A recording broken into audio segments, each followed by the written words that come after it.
بینەران و بیسەرانی تەلەڤیزیۆنی کۆمەڵا لەلایەن خۆم و هاوڕێیانی هاوکارم گەرم و گەشترین سڵاوەکانی ئێمەتان پێشکەش بێت.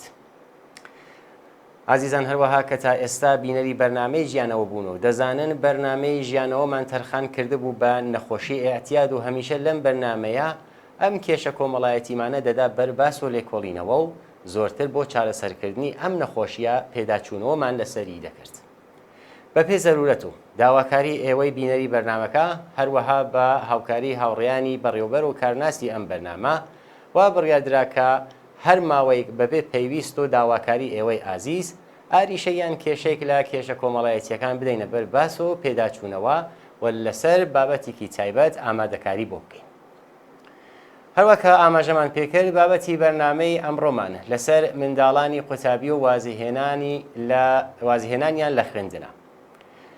ژمارەی ئەو منداڵانەی یان ناچنە قوتابخانە و یان واز لە خوێندن دێنن بەردەوام لە زیادبووندایە و هەروەها دەچنە پاڵ ئەو ژمارەی زۆرەی منداڵانی کارەوە. با لەوە زیاتر کاتی بەرنامەکە نەگرم بۆ زانیاری زیاتر دەڕوینە لای کاکسەلامی قادری ئەندامی کمیتەی ناوەندی کۆمەڵا هونەرمەند و چالاکی مافی منداڵان.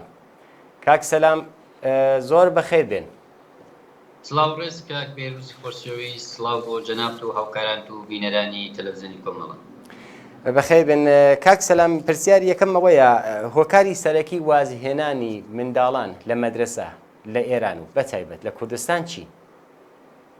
کاک بێروزگیان من لەگە کلمەی وازهێنان زۆر موافق نیم چون وازهێنان جۆرێک اختیاریکە پێم وایە بێبەشبوونی مناڵان بەهۆی کۆمەڵی دیاردەی کۆمەڵایەتی وەکو شار وەکو تەلاقی دایک و باوک وەکو ئێعتیادی دایک و باوک وەکو کۆچی بە کۆمەڵ هەر بەهۆی ئەو شەڕەوە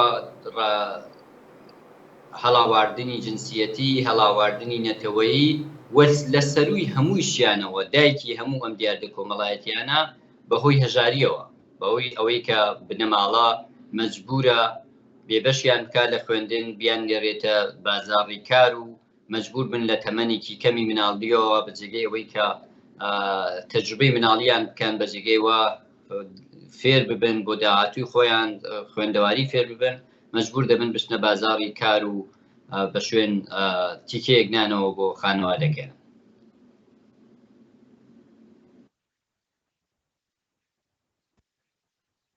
کە هۆکاری دوای ئەوەی کە منداڵان لە مەدرسەکانە بێبەش ئەبن بە قسەی خۆتان تووشی چە گیر و گرفتێکی کۆمەڵایەتی دەبن؟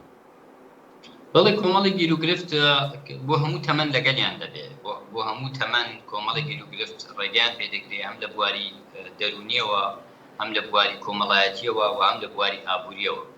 لە بواری دەرونیەوە تەبیعەتەن کە وەکو بەشەرێکی ئەم سەردەما پێویستت بە خوێندەواری و پێویستت بە ئاموزشە کە لە بوارێک لە بوارەکانی ژیانە تەخەسوسێکت بێت کە ژیانتی پێ بەڕێبەی و لەوە بێبەش دەبی تەبیعەتەن تووشی خەمۆکی دەبی تووشی دڵە ڕاوکێ دەبی تووشی کەمی متمانە بەخۆ ئەبی ئەوەی کە پێڵێن بە ئینگلیسی سەلفێستیم یانی ئەو متمانایە ئەو ئەرزشەی کە بۆ خۆت لە زەهنی خۆتە هاتە لە دەرونی خۆتە هاتە دابەزێت لە ڕووی کۆمەڵایەتیەوە هەست بە تەراکەوتەیی دەکەی هەست بەوە دەکەی نەخوازاوی تۆ ئەو کەسە نیت کە ئەو ئستانداردانی ژیانی ئەمڕۆ هەڵدەگریت و تەبیعەتەن نەخوازە هەست بە نەخوازاوبوون دەکەی و لە ڕووی ئابووریشەوە تەبیعەتەن کەسێکە خوێندەواری نەبێت و نەتوانێت لە بوارێکی باشە بە تەخەسوسەکەی ژیانێک بۆ خۆی دروست بکە هەمیشە مەحکوم دەبێ بەوەی کە لە بوارهایەکە کار بکە کە دەرامەدێکی نییە سوباتی شغلی نابێت و بۆ هەموو تەمەنی هەستەکە شتێک کەمە بۆ هەموو تەمەنی لە پەراوێزی ژیانی خەڵکانی ترەوە دەژی. زۆر سپاس کاکسەلامگیان. دیارە کە هەر منداڵێکە واز لە خوێندن دێنێت تووشی پەژارێک و حاڵەتێکی پەرۆشی دەرونی دەبێت بەتایبەت ئەم دیاردەیە زۆرتر لە کچان خۆی نیشان دەدات ئایا کۆمەلگا و یان کەسانی دەوروبەری ئەو منداڵە چه ئەرکێکیان لەسەر شانە بۆ ئەوەی کە ئەو منداڵە بڕاتەوە بۆ مەدرسە.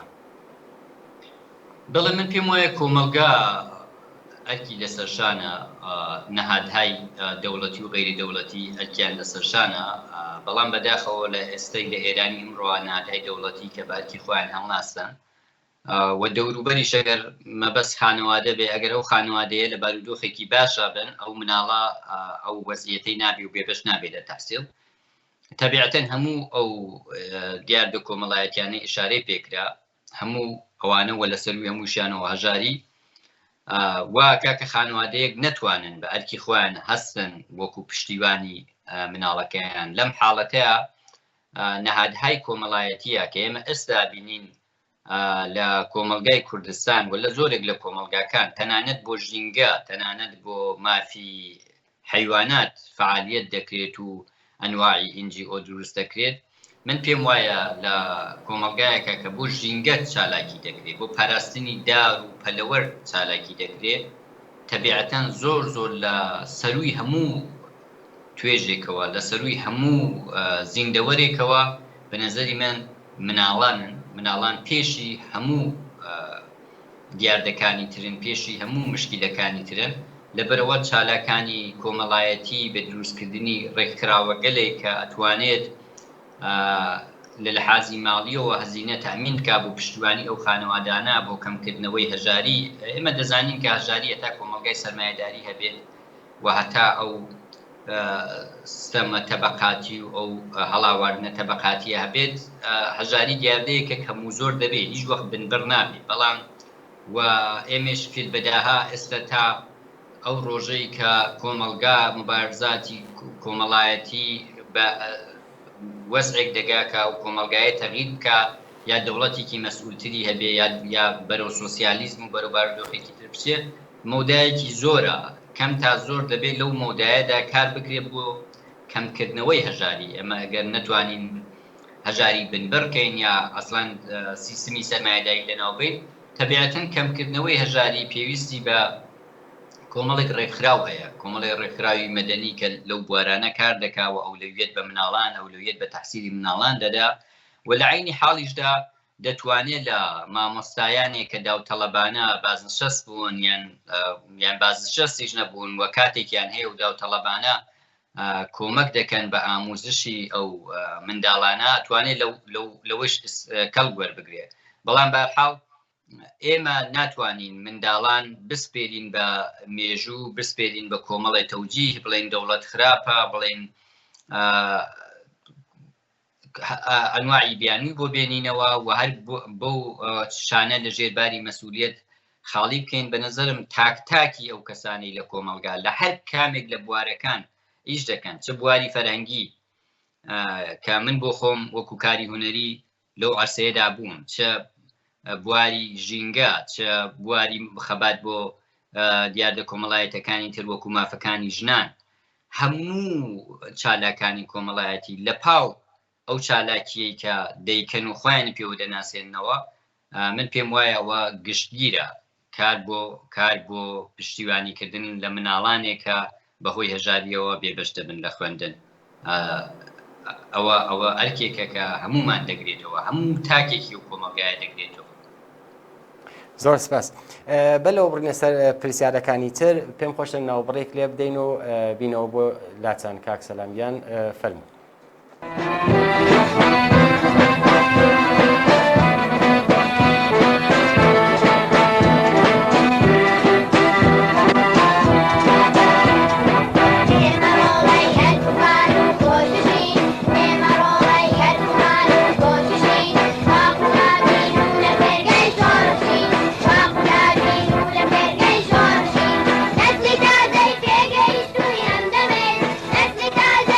Let's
عزیزان دیسان ماندوو نەبوونتانەکەم زۆر خۆشحاڵم بۆ ئەوەی کە کاکسەلام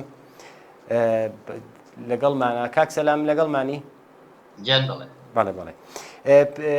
پێم خۆشە ئێوە وەکو چالاکی مافی مناڵان بۆمانی باس بکەن کە ئەرکی معەلیمان چۆن دەتوانن، ئەرکیان چییە، چۆن دەتوانن هاندەری خوێندنی منداڵان بن، یعنی ئەوەی کە زۆربەی لە دایک و باوکەکان توانای ئەوانە نییە، دواتر دەڕینە سەرەوە پرسیاریشە، توانای ئەوانە نییە کە منداڵانیان بنێرن بۆ مەدرسە، ناتوانن ئەو جۆرە هێنەیەکە دایان ناوە بۆ مناڵەکان وەکو پارەی کیف و نازانم خەرجی کتێ و هەراو بەز مشتیان ناتوانن بە ناچار کەوتە مناڵەکانیان نەنێرن بۆ مەدرسە.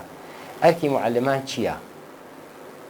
بەڵێ بەڕاستی من پێم وایە مامۆستایان وەکو توێژێکی کۆمەڵایەتی کە ڕاستەوخۆ دەرگیری پەدیدەی ئامۆزشن، مەسەلەی ئامۆزشن و لەگەل مناڵان سەرۆکاریانەیە و تەبیعەتەن لەگەل هەموو دیاردەکان کە لە کۆمەلگا هەیە وەکو لە سەروی هەموو ئەوانیشەوە هەژاری کە هەمومان دەڕەنجێنێ، یعنی هەمومان وەختێکە ئینسانێک ببینین کە مەسکەنی مناسبی نییە، پوشاکی مناسبی نییە، خەم لە نێوچەوانیا ببینین بەهۆی هەژاری و مشکڵاتی لەونەوە، هەمومان تەبیعەتەن تووشی ڕەنجشێکی ئینسانی قوڵ دەبین. بەڵام ئەگەر مناڵێک ببینین زۆر کارەساترە، زۆر کاریگەری ئەحساسی و ئینسانی لەسەرمان زۆرتر دەبێت. تەسەورکەن کە مامۆستایان ڕۆژانە لە ڕێگەی مناڵانەوە ڕەنگ و بۆی نەشازی هەژاری لە سیمای مناڵانە دەبینن. خودی مامۆستایان خۆیان بۆ خۆیان ژیانی مەعیشەتی خۆیان مبارزاتێکی ئەمە ئەبینین لە تووی دوودەی ڕابردووە کردویانە بۆ مەسائلی مەعیشەتی خۆیان، بارێکی قورس کە لەسەر ژیانی خۆیانە، بارێکی قورسکە کە دەوڵەت لە ئاستی پێویستە مەعیشەتی ئەوان خۆیان تەمین ناکە. تۆ لەلایەکیش تەسەور کە ڕۆژانە تۆ ڕەنگی هەژاری لە سیمای مناڵەکانە ببینیتەوە. خودی مامۆستایان بەڕاستی ئیشەکەیان زۆر قورسە و بەتەنیا خۆشیان معجزەیان پێ ناکرێت. مامۆستایان ڕەنگە بتوانن ڕسانەیەک بن، بیگوازنەوە وەختێک مناڵێک بێبەش دەبێ یا مناڵێک خەریکە بێبەش بێ لە تەحسیل، بتوانن ئەوان هەڵقەواستێک بن لە بینی ئەو پەدیدەیە و لە بینی ڕێکخراوە کۆمەڵایەتیەکان، ڕوو لە چاڵەکانی جۆرا و جۆری فەرهەنگی ژینگەیی بواری کۆمەڵایەتی جۆرا و جۆر بکەن، ڕوو لە کەسانێک بکەن کە لە کۆمەلگا مەیلێکی ئینسانیان هەیە، مەیلێکی عەداڵەت خوازانیان هەیە و ئەو دیاردەیە بووە ئەو مەسئلەیە بخەنە بەرچاویان و بتوانن ببنە هەڵقەواستێکی تەمینی پشتیوانی کۆمەڵایەتی بۆیان. من زۆر مامۆستام دیوە و ئەناسم کە لەو مەعیشەتە کەمە، لەو حقوقە کەمای کە بۆ خۆشیان هەیەە، هەمیشە هەزینەیان کردووە بۆ مناڵەکان و وەکو ئەرکێکی ئینسانی بۆ خۆیان کردویانە، بەڵام تەبیعەتەن مەحدودیەتایەکیان هەیە و مامۆستایان بە نەزەری من دەتوانن هەڵقەواستێک بن لە بینی ئەو نەهادە کۆمەڵایەتی و ئەو چالاکە کۆمەڵایەتیانەی کە ئەتوانن ئەگەر بەخەبەر بن لە کەیسێکی مشەخەص یارمەتی بدەن، مامۆستایان دەتوانن هەڵقەواستێک بن و تەبیعەتەن هەموو ئەو ڕێکخراوانەی کە بۆ مافی منداڵان و کەمکردنەوەی هەژاری لە کۆمەلگا و بۆ پشتیوانی لە مناڵانێکە بەهۆی هەژاریەوە خەریکە بێبەش دەبن لە تەحسیل، بە نەزەری من جومگەی سەرێکی ئەو جۆرە ڕێکخراوانە ئەبێ مامۆستایان بن، بەڵام مامۆستایان دەبێ پشتیوانیان لێ بکرێ وەکو هەڵقەواستێک گویان لێ بگیرێ و ئەو پشتیوانیانەی کە لازمە لە ڕێگەی ئەوانەوە بگوازێتەوە بۆ منداڵان. زۆر سپاس. کاک سەلام گەرەک مەمە بۆ ئاخرین پرسیار بێژم، زۆربەی لە منداڵانی کە بێبەش دەبن لە خوێندن لە کوردستان و سیستان و بەلوچستانە، ئایا ئەمە سیستەماتیکی سیاسەتی دەوڵەتە وای کردووە یا ئەوەی کە هەر واقعاً نەهادینە و بۆستە ناو خەڵکا کە ئەمە منداڵەکانیان زۆرتر لەو پێشتر ڕست وا بوو ئەیانوت بڕن سەنعەتێ فێر بن، سەنعەتەکە باشترێکە کەچی دەست بخەنە نابن بە هیچ. ئایا ئەم سیستەماتیکی سیاسەتی دەوڵەتە لە ناو کوردستانە بەتایبەت یان ئەوەی کە هەر نەهادینە و بۆستە لە ناو خەڵکە؟ بەڵێ من پێم خۆشە بۆ جوابێن پرسیارەتان نەقلی خەڵ لە مناڵێکی دۆست و ئاسنای کە لە مەکتەب چەند ڕۆژ بە بیانووی جۆرە و جۆر مەکتەبەکەیان داخستبوون. ڕۆژێک وتبیان کە ئەم مەسەلەی سەم و ئەوانە هەیە، ڕۆژێک وتبیان مەسەلەی بەرقی مەدرسەکە مەسەلەی ئەوانە. و مناڵەکات بوو بە دایک و باوکی وتی وەڵام مناڵەکە لەناو خۆمان دەمانوت کە ئەم جەماعەتی قاسم کوتلتە، ئەوەی کە بە قاسم سلێمانی دەڵێن بە دروستیا بەغەڵەت، ئەم جەماعەتە بیانوو دێننەوە بۆی ئێمە بێبەشکەن لە خوێندن، بۆی ئێمە بچین کرێکاریکەین و بە شوێنی ئیشگەلێک کۆبین کە لە ڕەدەهای خواری کۆمەڵە دەرامەدی ئەوانەوەیە.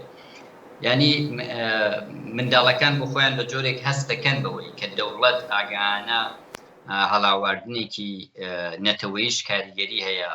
تەبیعەتەن لە بەلوچستان و لە کوردستان هەڵاواردنێکی نەتەوەییش کاریگەری هەیە و لەناو خودی منداڵانیشدا ئەگەر کەسێک دوو منداڵی هەبێ و نەتوانێت هەزینەی ئەم دوو منداڵە تامینکە و بتوانین دانەیەکیان تامینکە، بەداخەوە ڕەنگە کاریگەری فکری پیاوسالارانە ئەوانە یا ئەوەی کە پێی وابێ بلەخەرە کچەکەی ئەزدواج دەکات، مەسئولیەتی هەزینە و ژیان و مەعیشەت دەکەوێتە سەرشانی شووەکەی، یا ئەگەر کچێک شغلی نەبێ ڕەنگە ئەوەندە مەسئلە نەبێ کە کوڕەکەی ڕەنگە هەڵاواردنی جنسیەتیش هەر هەڵاواردنێک بێ کە دوای هەڵاواردنی نەتەوەیی کاریگەرە و دەوڵەتەکان بێمەبەستیش نایکەن. هەمیشە ڕەدەهای خواری شغلی، هەمیشە بەخشای خەدەماتی و ئەوانە دادەنێن بۆ ئەو نەتەوە ژێردەستانە و ئەمە بە جۆرێک لە بینی کرێکاری فارس و کورد یا کرێکاری فارس و بەلوچ یا تورک ئازەری و کورد و بەلوچ لە ڕاستیە فەرقێک نییە. هەمووی وەکو یەک ستەمی لێچێ، هەمووی وەکو یەک مەمرە و مەژی بە شێوەیەکی وا دەژی، بەڵام بێبەشکردنی نەتەوەهای ژێردەست ئەوەی کە لە کۆمەڵایەتی پێی دەڵێن جۆرێک حەقدەستی ڕەوانی، پێڵەن سایکۆلۆجیکال ویج، ینی حەقدەستێکی ڕەوانیە. ئەو هەستە دەدا بە کرێکارێکی فارس کە ئەو باشترە لە کوردەکە بە ئەوەی کە مەحرومیەتی مناتقی کورد یا مەحرومیەتی مناتقی بەلوچ نشین و ئالەونۆعا یا حتا لەم ئاواز و ئەوانە لە ئێران، ئەوە بە جۆرێک هەستێک دروست دەکا کە من باشترم بە حاڵ بارودۆخم لە واوە لە لایەکی تریشەوە کۆمەک دەکا بە شکافی دەروون تەبەقاتی، ینی بەوەی کە کرێکارێکی کورد هەمیشە هەست بکە باز هەم لە کرێکارێکی نەتەوەی سەردەست کەمترە.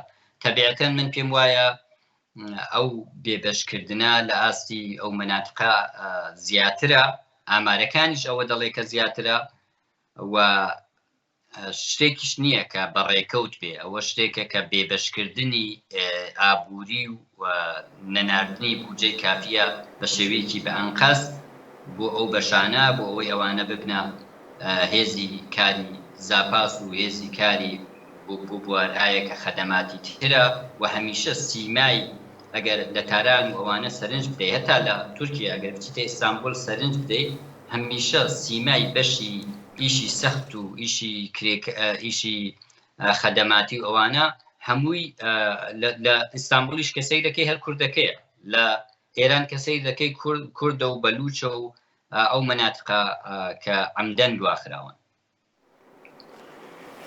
زۆر سپاس کاک سەلامی. من پرسیارێکم نەما، ئەگەر خۆتان پێتان خۆشە قسە و باسێکتان هەیە لە ئاخرەوە فەرموون.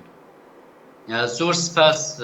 من قسەیەکی تایبەتم نییە، بەڕاستی منداڵان لە سەرووی هەموو ئەرکەکانەوەن، پێشی هەموو چین و توێژە کۆمەڵایەتیەکانن، لە هەر دیاردەیەکەوە ئێمە بمانوێ خزمەتێک بکەین، بە هەر بیر و بۆچوونەکەەوە بمانوێ خزمەتێک بکەین. ئیسە لەو ناوچە مشەخەسێکە ئێمە دانیشتوین دەبێ ئەومان لەبیر بێ منداڵان پێشی هەموو دیاردەیەکن، پێشی هەموو چین و مەسئلەیەکن، چە تۆ خۆت پێ کەسێکی چەپ و سۆسیالیست و کۆمۆنیست بێ، چ خۆت پێ کەسێک بێکە دەغدەغەت مەسەلەی ژینگەیە، چ خۆت پێ کەسێکی هەر بیر و بۆچوونێکت هەبێ. بە نەزەری من منداڵان دین و فکر و نەتەوە و ئەوە ناناسن. منداڵان لە سەرووی هەموو دیاردەکانم و هەموو مەسئلەکانەوەن و هیوادارم ڕۆژێکە بێکەم یەک منداڵی هەژار و بێبەش لە تەحسیلیش نەبین.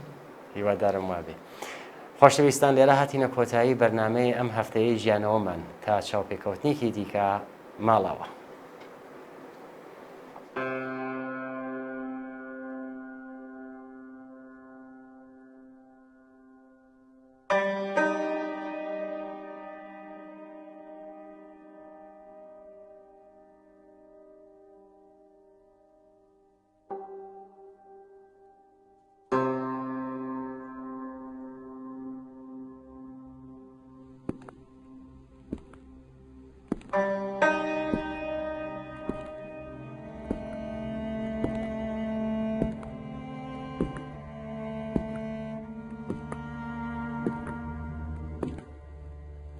پێشەوەی هەنگاو بنێتە کۆڵاوی ئێمە هاوسوودەیی، پێشەوەی لەبەر ماڵمانەوە تێپەڕێت سکوناوی، زوڵم شەقام مانی تەنی بوو، زوڵم تەمەن ماون و ژیاون ماونی تەنی بوو.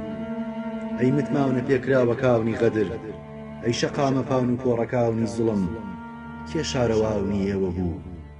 کێ ئەم دیواوری برسیەتی هەڵچنی؟ کێ دەستی منی خستە سەر فڵچەی بۆ یاوخ؟ کێ دەنگی منی خستە سەر ڕێزە ناون وەزنی دەقیق؟ دزەکاونی تەمەن، دزەکاونی حەز و خۆزگە، قوتابیەکاونی مردن، پاورێزەرەکاونی پارە، هەرە پێدەرەکاونی برسیەتی، شەوقی ژیانتان لەکوێ شاوردووەتەوە؟ باچرا سووری شەقامەکان زۆرتر بن، با ڕۆیشتنتان هێواوشتر بێ. ئامزگاور، ئێمە قوتابیاونی پۆلی یەکەمی برسیەتین. ئامزگاور، ئێمە ئەتوانین هەموو حەزە کوژراوەکاونی خۆمان بژمێرین.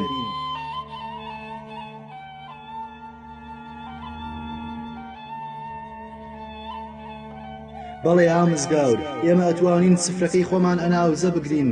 ئێمە ئەتوانین بەرزی ئاپارتمانەکان، سورعەتی ماشینەکان، ڕەنگی جلەکاونی ئێوە بە حافزەمان بسپێرین. بەڵێ ئامزگاور، ئێمە هەر لێرە دەنوین لە پەناوی برسیەتی. ئێمە هەر لێرە دەنوین لە باوەشی غەدر. ئێمە نوێنەری عەداڵەتین، کێمان ناسێتەوە؟ ئەی شەقامەکان، تکایە نەختێک درێژتر بن. ئەی پێڵاوەکان، تکایە نەختێک زۆرتر. کێ کلیلی بۆ ناندانا؟ کێ ئۆقرەکاونی تاراو کرد؟ کێ بەفری لێکردینە دوژمن؟ کێ ناخۆشیەکاونی لێ هاونداین؟